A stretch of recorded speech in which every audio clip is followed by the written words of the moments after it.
大家好，我是丽姐，欢迎大家来听相亲故事，感谢大家的订阅。今天给大家带来一个特别的故事，是关于我一位来自广州的客户小芳的亲身经历。小芳的姐姐10年前嫁到台湾去了，这些年一直过得很好。小芳听姐姐说台湾的生活很不错，加上自己也到了适婚年龄，就想着去台湾看看，说不定也能在那边找到好归宿呢。哎呀，丽姐，你是不知道啊，我刚到台湾的时候真的是被震惊到了。小芳坐在我办公室里，喝着茶跟我分享她在台湾的所见所闻。以前总觉得台湾比不上大陆发达，去了才知道，人家是真的内有乾坤啊。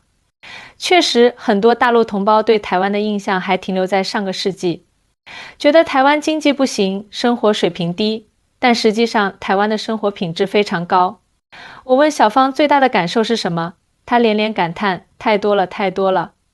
首先就是环境，台北街道非常整洁，虽然建筑可能没有大陆这么气派，但是处处都很精致。走在路上感觉空气都是甜的。小芳说她姐姐家住在新北市，是个靠海的地方。一大早她就被周围的宁静惊讶到了，你知道吗，丽姐？清晨5、6点钟就看到很多老人家在社区里面运动，有人打太极拳，有人跳舞，但声音都不大，互相都很有礼貌地问早安。这种生活氛围真的很舒服。让小芳印象最深的是台湾的医疗制度。她在台湾期间不小心感冒了，姐姐带她去看诊，真的超方便的啦。小芳学着台湾腔跟我说，挂号费才几十块新台币，看完医生拿药也不用等很久。最重要的是，医生态度特别好，很耐心地跟我解释病情，还叮嘱我要多休息。说起台湾的医疗保险制度，我不得不佩服，全民健保覆盖面很广，看病负担不重。而且台湾的医疗水平很高，特别是在专科治疗方面。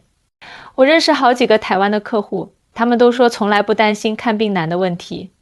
还有啊，丽姐，他们那边的便利商店也太棒了吧！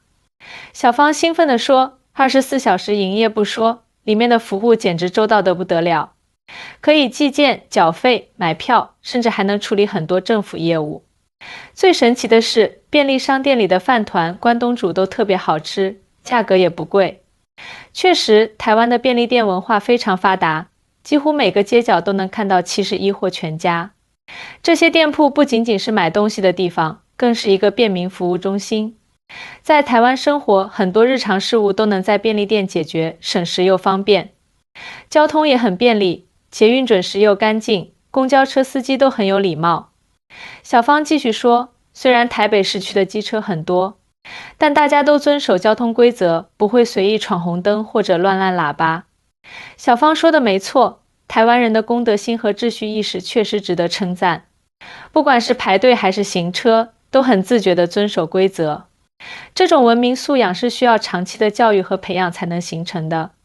最让我惊讶的是台湾的夜市文化。说起这个，小芳眼睛都亮了。士林夜市、临江街夜市，哇，人山人海，但一点也不觉得乱。小吃都是现点现做，价格实惠又好吃，摊贩们也很实在，不会缺斤少两。听到这里，我不禁回想起我去台湾出差时的经历。台湾的夜市不仅是美食聚集地，更是市井生活的缩影。在那里，你能感受到最接地气的台湾风情。丽姐，你知道最神奇的是什么吗？小芳突然压低声音说，我发现台湾人买房子跟我们这边不太一样。我姐夫他们家就是30年的房贷，每个月还款压力不算特别大，而且他们那边的房子产权是永久的。说到这个话题，我不得不感慨，在台湾买房确实比较人性化，银行贷款利率相对较低，还款年限可以很长，年轻人买房的压力会小一些。而且台湾的房屋中介很专业，看房卖房都有完善的制度保障。最重要的是，台湾的居住环境很舒适。小芳继续说，虽然他们的房子面积不是很大，但是很讲究生活品质。我姐姐家的小区里有健身房、图书室，还有专门的亲子活动区。物业服务也特别到位，每天都有人打扫，花园里的花草修剪得整整齐齐的。确实，台湾人很重视生活品质。他们的房子可能没有大陆的精装修那么豪华，但是细节方面做得非常好。比如说，很多住宅都会配备防震设计，门窗的隔音效果也很好。小区的公共设施维护的也特别好，这些都体现了对生活品质的追求。还有一点特别有意思，小芳笑着说，台湾的邻里关系很融洽。我姐姐说，他们小区经常会组织居民聚会，大家一起包水饺办活动，有什么事情也会互相帮忙，感觉特别温馨。这让我想起台湾一个特别的文化现象，社区营造。台湾政府很重视社区建设，鼓励居民参与社区事务，培养邻里之间的感情。这种做法不仅让生活更有人情味，也增强了居民的归属感。对了，丽姐，台湾的教育也让我很意外。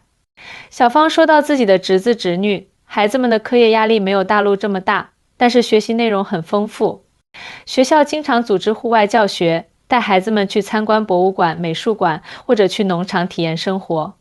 说起台湾的教育，我确实觉得他们很有特色。台湾的教育更注重培养孩子的兴趣和多元发展，不会一味追求分数。课程设置也很人性化，比如会教孩子们如何理财、如何与人相处等生活技能。最让我感动的是台湾人对老人的照顾。小芳提到，我看到很多老年人还在工作，不是因为养不起，而是想保持活力。政府也会组织很多老年人活动，像是才艺班、读书会之类的。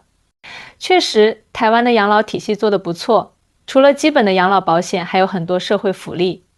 老年人可以享受免费的健康检查，参加各种兴趣课程。而且台湾的敬老文化很浓厚，年轻人都很尊重关爱老人。我最喜欢的是台湾的奶茶文化。说到这个，小芳整个人都兴奋起来了，珍珠奶茶真的是超好喝。每个奶茶店都有自己的特色，料超多的，重点是价格也很亲民。我笑着说，是啊，台湾的饮食文化确实很丰富。不只是奶茶，他们的各种小吃都很有特色。而且台湾人很讲究食品安全，原材料都要求很严格。丽姐，说到饮食文化，我发现台湾人特别重视食材的新鲜和品质。小芳说着，眼睛放光。我跟姐姐去传统市场买菜，每个摊贩都会很详细的介绍食材的产地和特点。价格可能比大卖场贵一点，但是品质真的没话说。我点点头表示认同。台湾的传统市场确实很有特色，不仅东西新鲜，卫生条件也做得很好。摊贩们都会穿戴整齐，还会使用专门的工具来处理食材，不会有脏乱差的现象。而且市场里经常能买到当季的水果和蔬菜，价格也很实惠。最让我惊喜的是台湾的服务业。小芳继续分享，不管是去餐厅吃饭，还是去商场购物，服务员都特别有礼貌，不会给人一种居高临下的感觉，说话都是轻声细语的，让人感觉特别舒服。这确实是台湾服务业的一大特点，服务人员都经过专业培训，懂得如何与顾客沟通。就算遇到投诉，也会耐心的处理，不会对顾客恶言相向。这种服务态度让人感受到满满的尊重。还有啊，台湾的咖啡厅文化也很棒。小芳兴致勃勃地说，到处都是特色咖啡厅，环境优雅，很多都是老房子改建的。在里面坐着喝咖啡、看书，感觉时光都慢下来了。说起这个，我也有很深的体会。台湾人很懂得享受生活，他们会把一些老建筑改造成文创空间或者咖啡厅，既保留了历史风貌，又赋予了新的生命力。这种慢生活的态度真的很值得学习。丽姐，我觉得最吸引我的是台湾人的人文素养。小芳说到这里显得特别认真，他们很爱读书，图书馆里总是坐满了人，连公交车上都能看到很多人在看书。而且书店特别多，不管是大型连锁还是独立书店，都经营得很有特色。这让我想起台湾著名的诚品书店，那里不仅仅是卖书的地方，更是一个文化地标。很多人喜欢在书店里待上一整天，看看书，喝喝咖啡，享受文化的熏陶。台湾的阅读风气确实很浓厚，这也是为什么台湾的创意产业能够如此发达的原因之一。对了，台湾的文创产业真的很厉害。小芳补充道，像是松山文创园区、华山文创园区都是很棒的地方，里面有很多年轻人开的小店，卖的东西都很有创意，而且价格也不贵。确实，台湾的文创产业发展得很成熟。他们善于把传统文化元素和现代设计结合起来，创造出很多独特的产品。而且政府也很支持文创产业的发展，提供场地和政策支持，让年轻人有机会创业。最让我意外的是台湾的环保意识。小芳说，垃圾分类做得特别细，连餐厅都会标注食材的产地，外卖都会使用环保餐具。大家都很自觉地带着环保袋购物，很少看到人用塑料袋。说到环保意识，我不得不佩服台湾的垃圾分类制度。他们从小就开始培养环保习惯，学校里会教孩子们如何正确分类垃圾。而且台湾的垃圾车还会播放音乐，让居民准时出来倒垃圾，这种方式既环保又有趣。丽姐，我发现台湾人还特别重视休闲生活。小芳说道，每到周末，很多人都会带着家人去郊游。台湾的自行车道修得特别好，还有很多登山步道，让人可以亲近大自然。是的，台湾的休闲设施确实很完善，不管是城市还是乡间，都有规划完善的自行车道和步道。特别是一些著名的景点，像是日月潭、阿里山，都有很好的休闲设施。这也体现了台湾人对生活品质的追求。最让我感动的是台湾人的人情味。小芳眼里闪着光，虽然大家工作都很忙，但是都很重视家庭生活。下班后会准时回家陪家人，周末也会带着孩子出去玩。而且邻里之间的关系特别好，经常互相串门聊天，这确实是台湾社会的一大特色。他们很注重工作与生活的平衡，不会一味的加班。而且台湾人特别重视家庭观念，家人之间的感情都很深厚。这种温情脉脉的生活方式让人觉得特别温暖。还有一点很特别，小芳若有所思地说，台湾的职场文化跟大陆很不一样。虽然工资可能没有大陆高，但是工作环境很人性化。公司会给员工很多福利，比如说育儿补贴、进修补助等等，确实如此。台湾的劳工权益保障做得很好，公司都很重视员工的身心健康。加班要给加班费，请假也很方便。而且很多公司都有弹性工时制度，让员工可以更好地安排时间。最让我惊讶的是台湾的医疗服务。小芳说，不仅医生态度好，护士也特别温柔。住院的病房环境也很好，感觉就像住酒店一样。而且看病不用排长队，预约系统做得很完善。说起这个，我就想起台湾的分级诊疗制度。他们把医疗资源分配得很合理，小病可以去社区诊所，大病才去大医院。这样既节省了医疗资源，也让患者能得到更好的治疗。丽姐，说实话，这次去台湾真的改变了我很多想法。小芳感慨道，以前总觉得台湾比不上大陆发达，现在才发现人家是真的有很多值得学习的地方。特别是在生活品质这方面，他们是真的很会过日子。听了小芳的分享，我深有感触。其实台湾的发展模式跟大陆确实不太一样，他们更注重生活质量的提升，而不是一味追求 GDP 的增长。这种发展理念让台湾社会显得特别温和有序。丽姐，说真的，这次去台湾让我很想在那边定居。小芳说着，脸上露出向往的神情。我觉得那边的生活节奏特别适合我，而且社会氛围也很友善。我理解小芳的想法。确实，台湾的生活方式对很多年轻人来说都很有吸引力，特别是对那些不想活在快节奏压力下的人来说，台湾的生活环境确实很理想。而且我发现台湾的男生都特别绅士。小芳有点害羞地说，他们说话都很温和，做事也很细心。虽然可能没有大陆男生那么拼，但是很会照顾人，也很顾家。说起这个，我不得不说台湾的婚恋观确实跟大陆有些不同。台湾男生普遍比较温和细腻，很注重生活品质，也很重视家庭。他们可能不会给你很奢侈的物质生活，但是在生活细节上会很用心。对了，丽姐，我还发现台湾的结婚文化也很有特色。小芳继续说，他们的婚礼不会像我们这边那么铺张，但是每个细节都做得很温馨。而且结婚用品都很精致，看得出来很用心。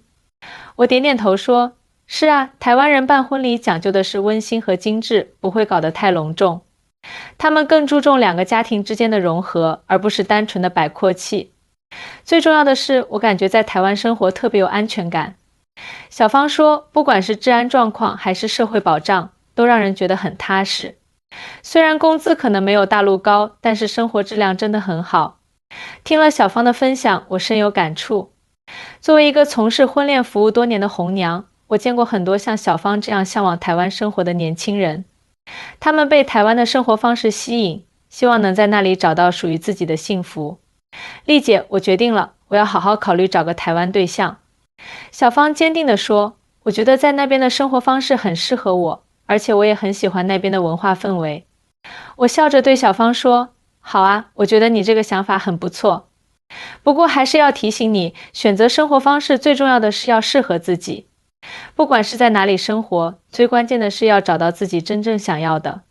说到这里，我想跟大家分享的是，其实不管是在大陆还是台湾，幸福的关键都在于找到适合自己的生活方式。台湾的确有很多值得学习的地方，但最重要的是要清楚自己真正想要的是什么。好啦，今天的故事就讲到这里。如果你们也对台湾生活感兴趣，欢迎在下方留言，我们一起来交流讨论。下期我还会给大家带来更多有趣的故事，记得点赞订阅哦。我是丽姐，我们下期再见。